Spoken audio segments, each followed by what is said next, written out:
সম্পূৰ্ণ শান্তিপূৰ্ণভাৱে হৈছে আৰু ইয়াৰ মূলতঃ আপোনাৰ যিহেতুকে যোৱা 3 মাহ ধৰি আমি তেওঁলোকৰ লগত ৰাইজৰ লগত এটা সম্পৰ্ক বজাই ৰাখিছোঁ। যিখিনি লোক ইয়াত আছিলে তেওঁলোকৰ যিখিনি অসুবিধাৰ কথা তেওঁলোকে প্ৰকাশ কৰিছিলে সেই গোটেইখিনি ওপৰত ধৰি লওক হৃদয়ংগম কৰি তেওঁলোককে সময় দিয়া হৈছিলে আৰু তাৰপিছত যোৱা এসপ্তাহ দিন ধৰি আমি ইয়াত মাইকিং কৰি আছোঁ, তেওঁলোকৰ লগত লগ পাই আছোঁ।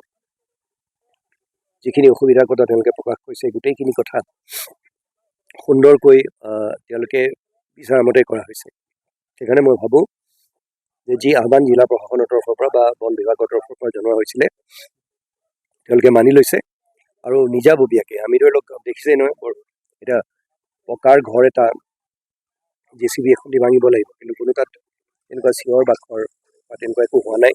তেওঁলোকে গোটেই কথাখিনি জানে আৰু আমি সকলোৱে এষাৰ কথা জানো যে ৰিজাৰ্ভৰ মাটি বা চৰকাৰী মাটি সেইটো চৰকাৰী মাটি, তাত কোনো এটা দ্বিতীয় মত থাকিব নোৱাৰে।